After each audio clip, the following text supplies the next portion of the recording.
Years ago, humanity almost got annihilated by magical armored insects called devil beetles.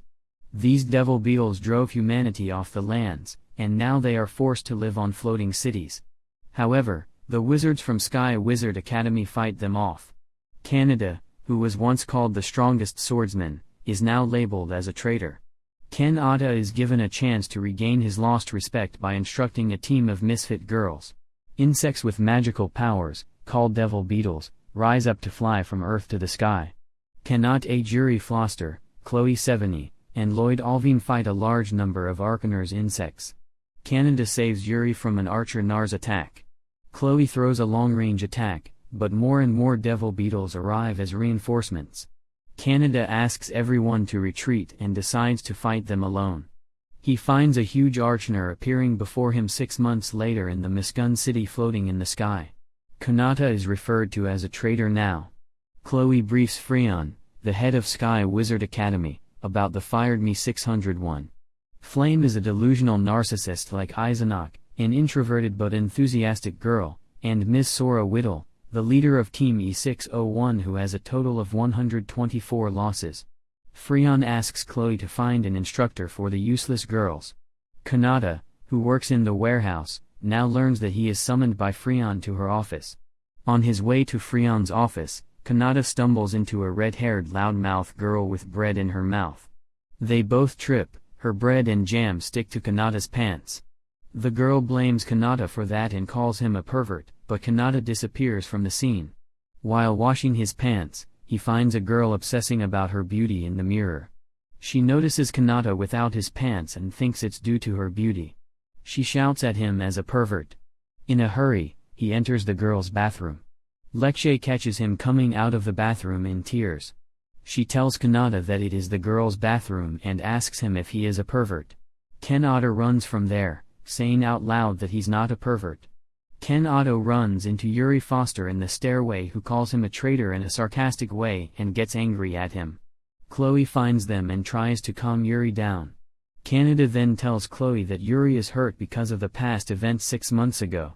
Later, Kanata visits Freon's office along with Chloe and is asked to be an instructor for the misfit girls of the fired Me 601. Freon asks Kanata to turn the girls into useful wizards so they can help fight the Devil Beetle Arch in hours. As Kanata walks through the hallway, the students call him a traitor. On the other hand, the 3 girls of fired Me 601 talk about their encounter with a pervert. As Kanata enters the room, he finds out that these are all the 3 girls he had encountered in the morning.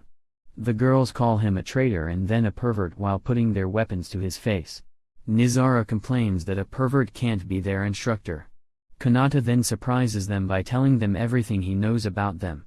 Ms. Sora and Riko tell the clueless Lexie about why Kanata is called a traitor. They explain that Kanata skipped a very important match. As a result, his team wasn't promoted to an easily guaranteed S rank. He used to be called Black Sword Master Kronos. He then explains that they can get stronger than him if they train with him.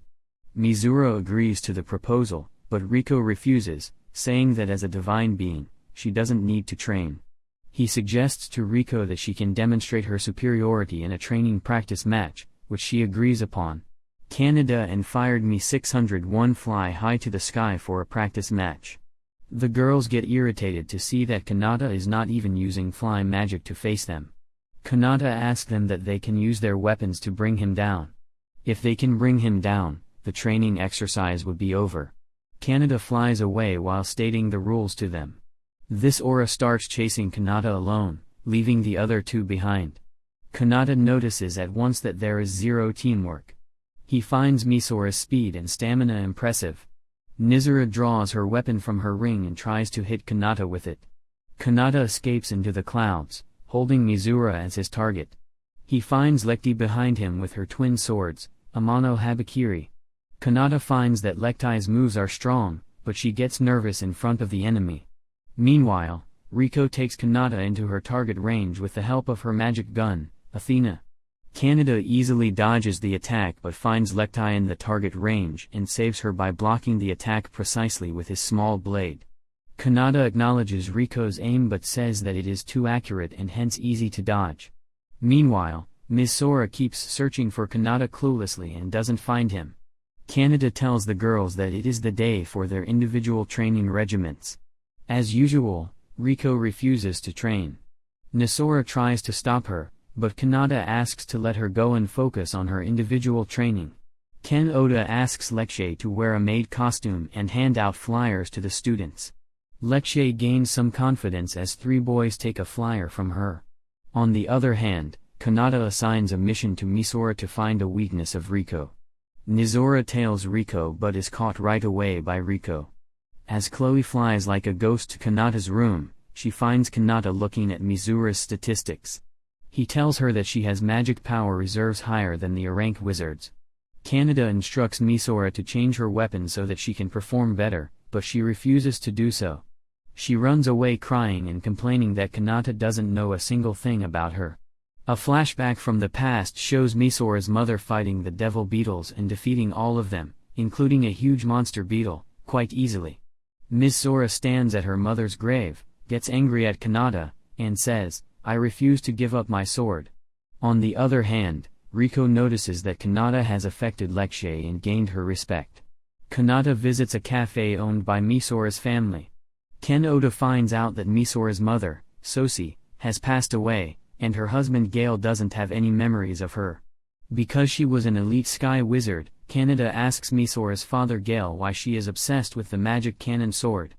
Gale explains that the sword belonged to Misora's mother, and she is trying to keep her legacy alive as a way not to forget her. Another flashback shows young Mizura and Gale spending time with Sosi as she returns from her mission. Sosi, although one of the strongest sky wizards, is clumsy at her household. One day Sosi goes on a mission but never returns. Ms. Sora asks Gale about her mother, but he surprisingly says that he doesn't remember if he had a wife. Nisora asks the city's people, but they react the same way.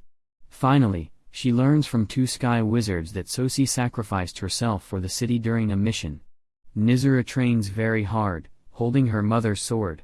Later, Kanata finds Mizura at her mother's grave and asks her to swear at her mother's grave that she'll leave the magic cannon sword.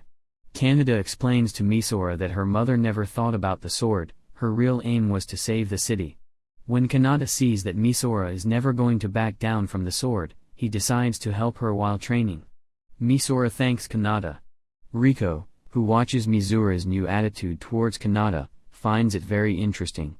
Ken Oda informs Lloyd about the fired Mi-571, the next opponent for E601. Yuri barges in, telling Kanata not to lie to her team and fill them with false hopes in a sarcastic manner. After Yuri and Lloyd leave, Riko arrives at Kanata's table. She brags about her beauty as usual, and Kanata laughs at her. Then Kanata tells Riko about their next ranked match opponents, but Riko leaves, saying that she doesn't have any desire to train like mortals.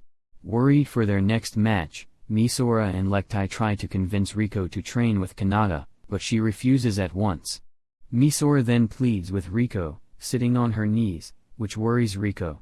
Kanata joins them and says that Riko is right not to go to a match they are sure to lose, but on the other hand abandoning their friends on a match's lane.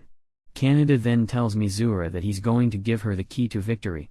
Riko watches the same dream over and over again about chasing after her big sister Freon. Kanata shows Misora his sword, Gladius, and fires a strike blaster at clouds, making them disappear. He says that this powerful attack from the magic cannon sword is the key to their victory. She manages to fire the strike blaster, but it drains her energy. Kanata adds 3 strike blaster attacks every day to her training. Meanwhile, Riko watches everything from a distance and acknowledges the new attack. After watching Lexie's improvements, she questions if she could match her sister with the help of Kanata's training. Kanata suddenly vanishes from Riko's vision, and she finds him behind her. Kanata then tells her that she has the highest ranking detection type skill, clairvoyance ability. Riko points out a flaw in Kanata's plan, but Kanata says that she is to fill in the flaw. Ken Otter finally manages to get on Riko's good side and gets an opportunity to trick her brain into thinking about improving. She then decides to join the training. Fired Mi-601 and E-571 come face to face, and suddenly an alarm alerts them about the devil beetles approaching the Miscun city. Freon orders to send all E-rank teams to help with evacuations and A-rank wizards to the sky. Kanata's team successfully evacuates the citizens. Riko questions Kanata why he is not helping on the front lines.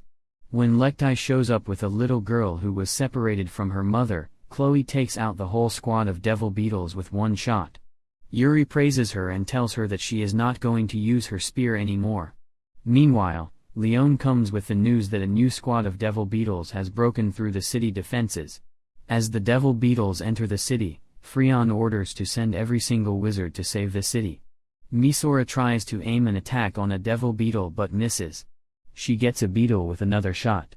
In the third shot, she takes out all the devil beetles with a strike blaster, destroying the street along with her dad's cafe. A chimera, the leader of devil beetles, appears. Freon suggests killing the chimera, and every other beetle will fall back.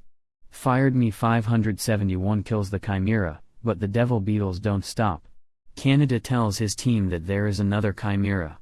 Riko finds the other chimera using her clairvoyance. Yuri feels overwhelmed by the number of devil beetles and wishes to get inside the city to save it. Chloe and Lloyd tell her not to worry as they can rely on Kanata in the city.